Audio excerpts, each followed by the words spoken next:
धन धन सतगुरु तेरा ही आसरा। 28 फरवरी वर्ष 1960 के दिन आप जी पूजनीय मस्ताना जी की आज्ञा अनुसार आश्रम सच्चा सौदा का समस्त कार्यभार संभालकर आश्रम परिसर में ही बनी अनामी गुफा में रहने लग गए। अब यदि कोई भी शाह मस्ताना जी के दर्शन के लिए आता तो बेपरवाह जी स्पष्ट कह देते, वरी दर्शन करने हैं तो सतनाम सिंह के करो। हमने अपनी समस्त रूहानी ताकत सतनाम सिंह को दे दी है। इस प्रकार एक बार जब आप जी दिल्ली गए हुए थे तो एक अनामी भलासी के आग्रह करने पर बेपरवाह जी ने फरमाया, अब नाम तो हम सतनाम के रूप में देंगे। जो भी बेपरवाह जी के वचनों पर अमल करके आप जी की शरण में आया उसकी हर जायज मांग पूरी हुई। उसने जन्म मरण के चक्कर से हमेशा के लिए छुटकारा पा लिया। सतगुरु की आज्ञा इंसानियत के मसीहा परमपिता शाह सतनाम सिंह जी परमार्थी पथ पर आजीवन अडिग रहे। अपने सतगुरु का हुक्म मानना ही आप जी का लक्ष्य रहा। आप जी ने शाह मस्ताना जी महाराज के मात्र इशारे से अपना घर बार सब कुछ साध संगत में लुटा दिया। आप जी का अपने गांव में बहुत बड़ा कारोबार था।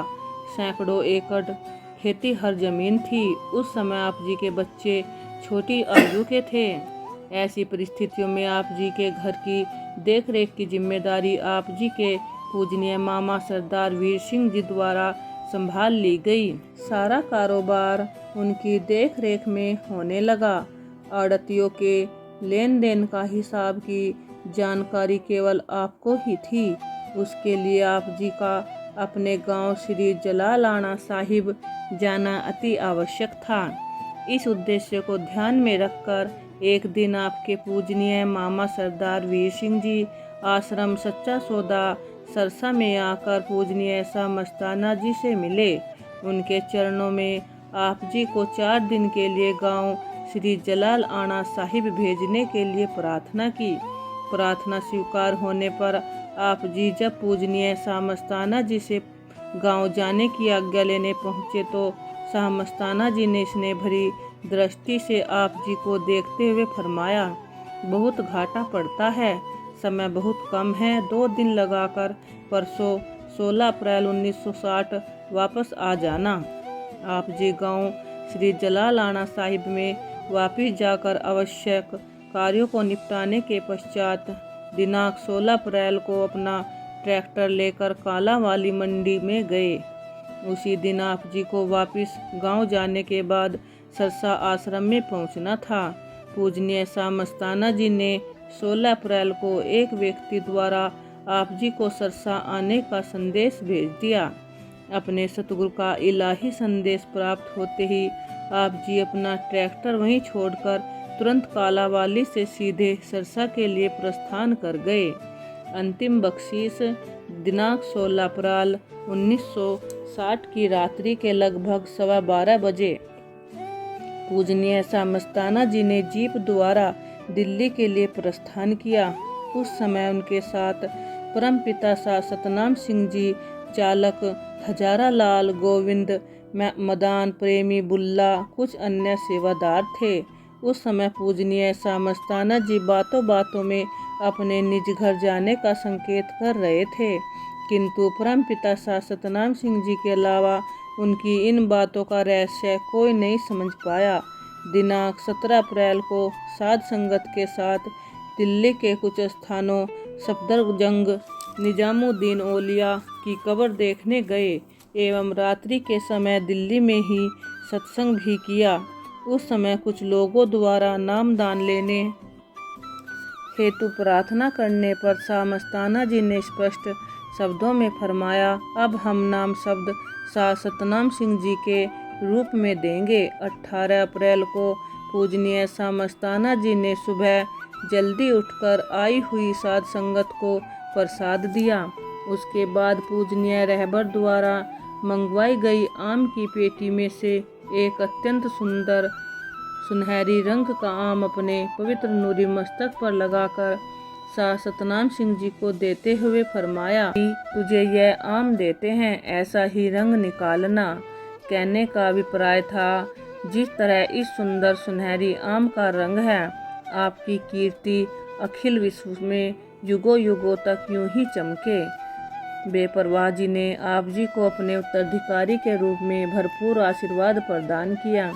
अपने सतगुरु के प्रति अथाह प्रेम को देखकर शाह मस्ताना जी ने आप जी को बहाने से एक सेवादार के साथ जीप की मरम्मत करवाने के लिए भेज दिया। ऐसा शाह मस्ताना जी ने अपने अतीत को याद करते हुए किया। अपने अतीत के बारे में पास खड़े सेवादारों को बताते हुए कहने लगे, उस समय सावन शाह जी बीमार थे। जब हमें इस बारे में पता चला तो हमने सरसा आश्रम से एक चिट्ठी सावन शाह जी के लिए भेजी। इस चिट्ठी में हमने लिखवाया था कि हे मेरे प्यारे सतगुरु जी, यदि आप जी मुझे आज्ञा दें तो मैं भी आप जी की सेवा में उपस्थित हो जाऊं। सावन शाह जी जब इस पत्र को पढ़वा रहे थे तो पास खड़े सेवादार सुनकर हंसने लगे। तब सावन शाह जी ने उन्हें डांटते हुए फरमाया, तुम मस्ताने के पत्र का उपहास कर रहे हो। तुम्हें पता नहीं कि उसके अंदर हमारे प्रति कितना प्रेम है। यदि वह यहाँ होता तो हमारी यह दशा देखकर अपने प्राण त्याग देता। हमारा अपने सतगुरु सावन शाह साईं जी के प्रति बेइंतहा प्रेम है। हम जानते हैं कि सतनाम सिंह भी हमसे ऐसा ही प्रेम करते हैं। आप जी को जीप मरम्मत के लिए भेजने के उपरांत बेपरवाह जी खांसी का बहाना बनाकर डॉक्टर के पास चले गए।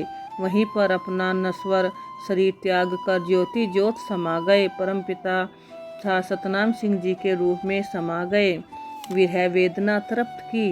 हृदय एक ऐसा अंग तंत्र है जो समुद्र की भांति शांत और चंचल भी है। जैसे सूर्य और चंद्राकर्षण से समुद्र में उथल पुथल होने लगती है और बाद में सब कुछ शांत भी हो जाता है। इस अतुल जल राशि की शांत शकल को देखकर इसके उस बेकल रूप को हम नहीं भूल सकते।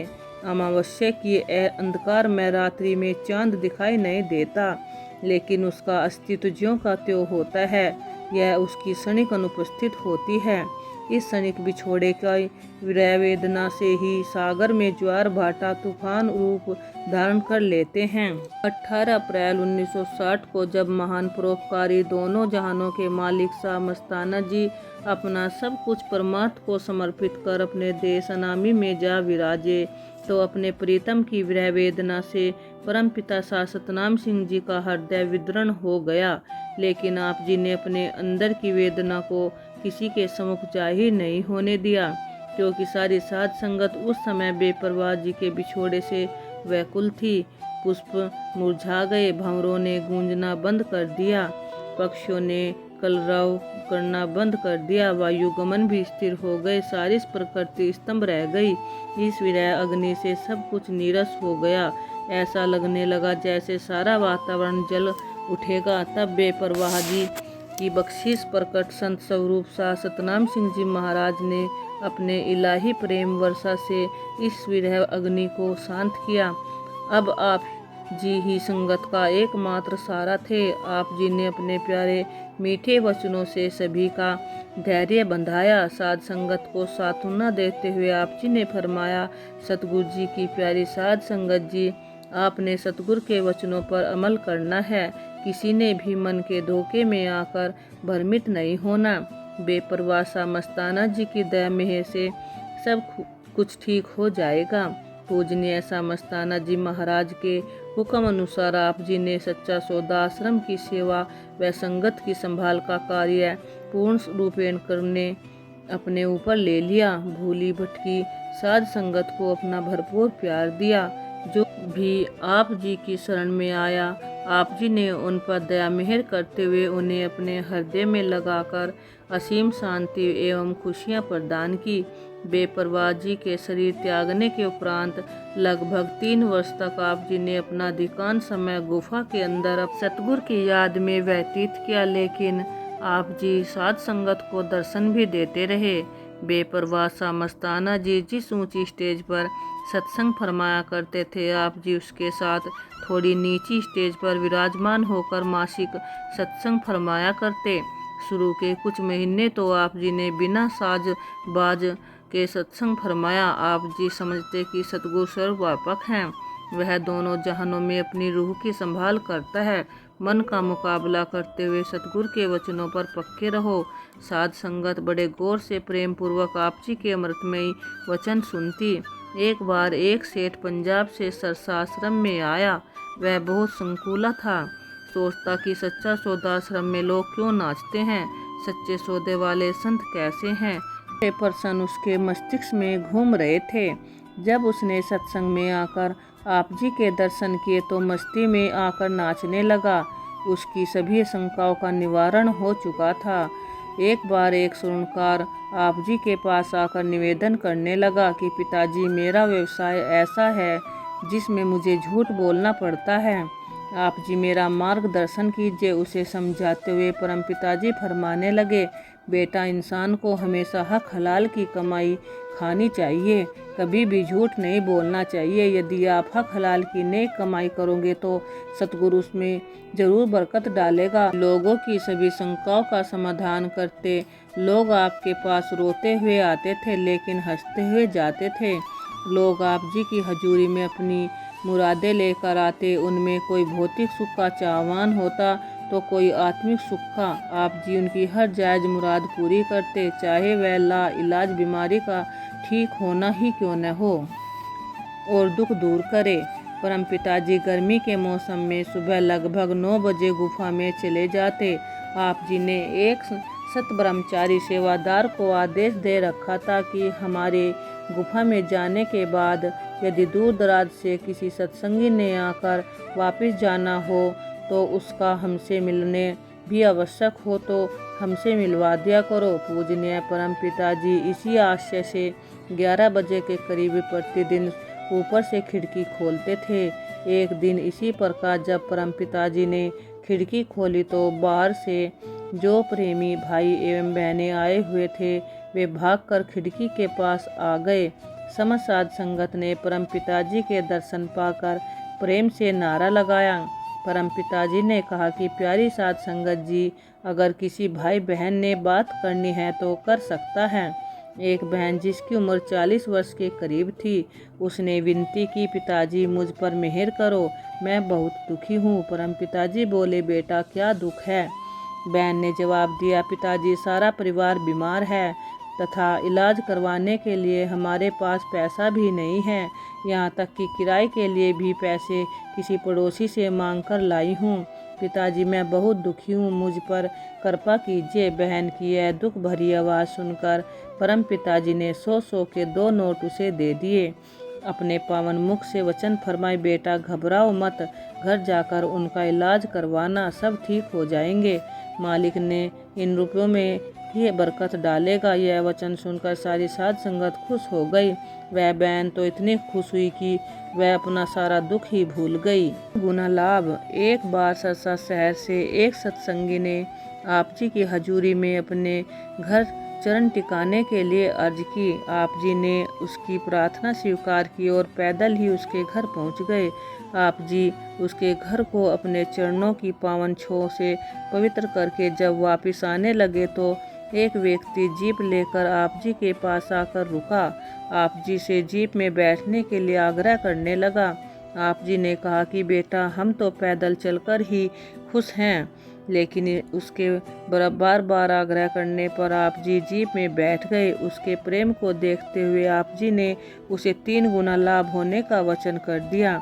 आप जी के वचन ज्यों के त्यों फलीभूत हुए। वह व्यक्ति दिल्ली से पुरानी जीप कार खरीदकर उसकी मरम्मत आदि करके बेचता था, जिसमें उसे लगभग 500 रुपये बच जाते थे, लेकिन उस दिन उसे पूरे 1500 रुपये का लाभ हुआ। आप जी की ख्याति सुनकर लोग दूर दूर से आप जी के दर्शन के लिए आने लगे।